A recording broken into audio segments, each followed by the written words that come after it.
Noah stepped off the bus in downtown Chicago with nothing but an old suitcase, $120 in his pocket, and a dream much bigger than his reality. The air was cold, biting at his skin, but he felt something warm inside him, a strange mix of fear and hope.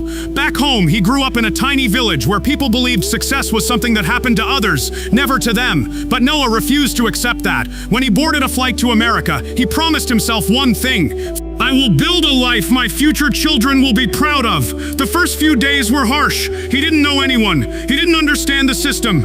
English was difficult. Jobs were harder to find. He slept on a stranger's couch for 3 nights, and then in a noisy basement he shared with 4 other immigrants who were also chasing their own versions of the American dream. Still, Noah woke up every day at 5 a.m., determined to do whatever it took. He landed his first job as a dishwasher in a small restaurant. It paid minimum wage, but Noah treated it like the first brick of a castle he had not yet built. During breaks, he watched the customers. Some came in wearing suits, driving expensive cars, talking about business, investments, property, and money. Noah didn't understand everything, but one word kept catching his attention: real estate. Whenever someone talked about buying property, their voice changed, stronger, more confident. Noah didn't know why, but something inside him whispered, "One day you'll own property too." He smiled at the thought. At that moment, the idea felt ridiculous. He didn't even have enough money to rent his own room. But big dreams are often born in impossible places. Every night before sleeping, Noah stared at the cracked ceiling of the basement and repeated the same words: "This is not my final place. One day, I'll rise." Months passed. Noah worked his job with quiet determination. He saved every possible dollar while others spent money partying or buying phones. Noah bought books about success, business, and real estate from thrift stores. He didn't know the exact path yet, but he knew one thing.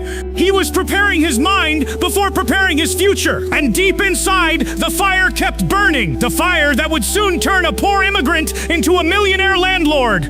Noah's life took a small but meaningful turn the day he met Mr. Carter, the owner of the restaurant where he worked. Carter wasn't rich, but he was stable, confident, and clear-minded. He treated everyone with respect, including dishwashers. One day, Carter noticed Noah reading a real estate investing book during break. "You interested in real estate?" he asked. Noah hesitated, embarrassed. "Yes, one day. I don't know if it's possible, but I hope." Noah's life took a small but meaningful turn the day he met Mr. Carter, the owner of the restaurant where he worked. Carter wasn't rich, but he was stable, confident, and clear-minded. He treated everyone with respect, including dishwashers. One day, Carter noticed Noah reading a real estate investing book during break. "You interested in real estate?" he asked. Noah hesitated, embarrassed. "Yes, one day. I don't know if it's possible, but I hope." Carter smiled. "Everything is possible if you're willing to sacrifice more than others." Those words stuck to Noah like glue. Carter told him that he once bought a small duplex many years ago and rented it out. "Best decision of my life," he said. "Real estate is slow, but it's solid, like planting a tree." That night, Noah couldn't sleep. Not because he was scared, but because for the first time he could see a direction. He doubled his savings effort. He cut his spending even more. He took a second job cleaning office buildings at night. His schedule became brutal. 6 a.m., 3 p.m., dishwasher, 5 p.m., 10 p.m., office cleaner, weekends, grocery store helper. The other tenants in the basement laughed at him. "You work too much, man. You need a life. You're killing yourself for nothing." But Noah smiled quietly. One day, they'll understand. After 11 months of non-stop work, he saved $9,300, the most money he had ever held in his life. He wasn't rich, but he was ready for step 1. He started attending free real estate workshops in the city. He didn't understand half the terminology, but he kept showing up. He asked questions. He observed investors. He learned that many people bought their first house using something called FHA loans with a low down payment. A crazy idea came to his mind. What if I buy my first property and live in one room while renting the others? House hacking. The concept blew his mind. That night he made the decision that would change his life. He would buy a small property, no matter how impossible it seemed. He circled a date on the calendar. My first property, within 1 year. The countdown began, and so did Noah's rise. Noah spent the next year doing exactly what he promised, saving, researching, learning, and preparing. He finally met a real estate agent willing to help him, Maria, a sharp, honest, and tough woman who believed in ambition. She asked him, "What's your budget?" Noah swallowed. "Low, very low." After reviewing his savings and his job income, she gave him a realistic number. "You can afford something around $110,000 and $30,000, but it'll need work."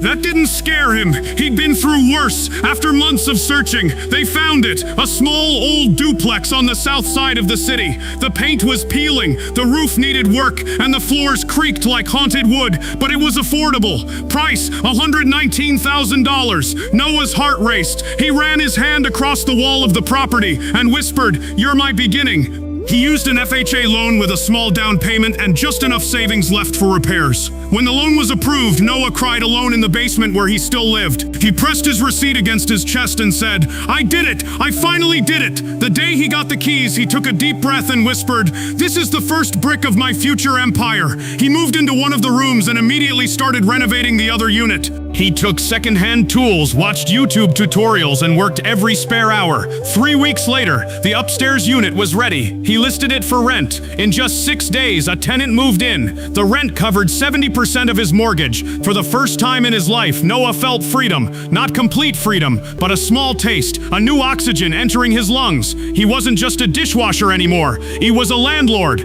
Owning property wasn't the victory he imagined. It was a battlefield. The tenant complained constantly. The plumbing broke. The heater stopped in the middle of winter. City inspectors targeted old houses like his. Repairs cost more than expected. Noah felt overwhelmed. Sometimes he sat on the stairs and held his head in his hand, whispering, "I don't know if I can do this." But quitting wasn't an option. He read more books. He took online maintenance courses. He shadowed local landlords. He learned every part of the business from scratch. He even learned negotiation tricks from YouTube, watching videos late at night when exhaustion pressed on his eyelids. Pain became his teacher. Problems became his classroom. Pressure became his growth. Slowly, he learned the game.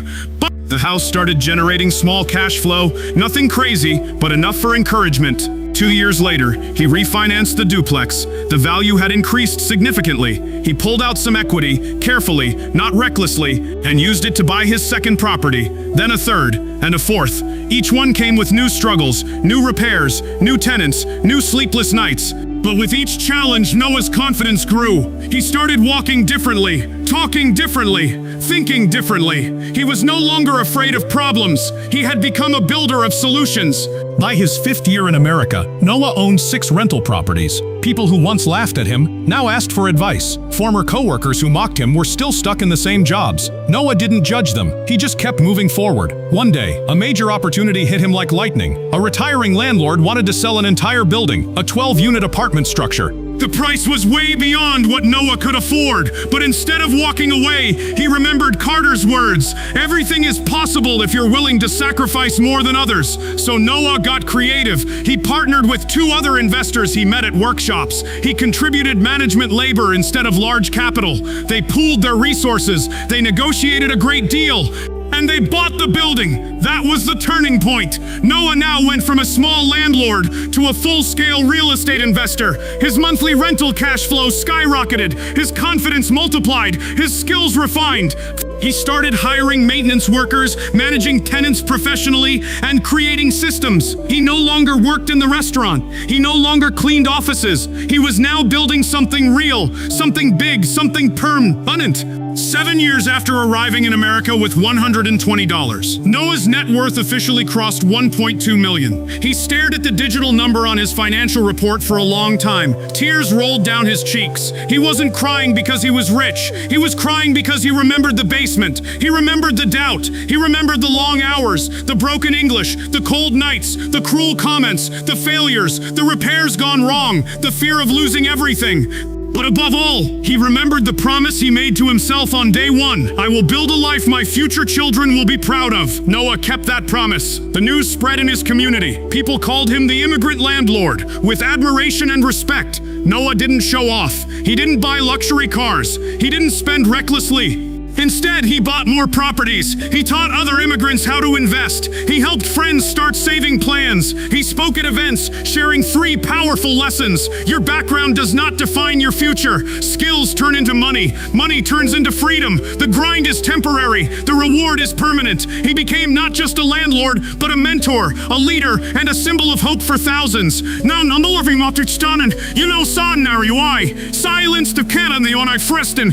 It's a people want to känns to landlord that I'm not some tar. Stones in the fresh and bologna war, and people won't to Kents. It's on more, mummered he see fine so. He's turning kinds more on the lake way. He's turning, Portuade in heart. I so yelf, my silence ah. By year 10, Noah owned 18 single-family homes, 2 duplexes, Ribble 4-plex, a 12-unit apartment building, shares in several partnership deals. He had built an empire quietly, brick by brick. People constantly asked him the same question, what made you succeed? He smiled every time and said, because I refused to let poverty define me. He remembered the basement days, the laughter, the doubts, the fear. He used all of it as fuel. Instead of escaping pain, he turned it into power. Instead of waiting for the right time, he created it. Instead of praying for miracles, he worked for them. Noah would walk through his properties sometimes at sunrise, touching the walls just like he did with his first duplex. He whispered, "Thank you, you changed my life." He wasn't thanking the buildings. He wasn't thanking the buildings. He was thanking the journey, the grind, the struggle, the growth, the transformation. Noah eventually started a foundation for immigrants who came with nothing, just like he once did. He donated money, he ran workshops, he gave free classes on financial literacy, saving, and real estate. One evening, as he spoke to a group of young immigrants, he ended with these words, "Don't focus on where you start, focus on where you're going. If a poor immigrant like me can become a millionaire landlord, then so can you. Your story isn't written yet. Start writing it today." The room fell silent. Everyone felt the weight of his message. Noah walked off the stage with a warm smile. His journey was proof that dreams don't belong to lucky people. Dreams belong to those who refuse to stop chasing them. And that is how a poor immigrant became a millionaire landlord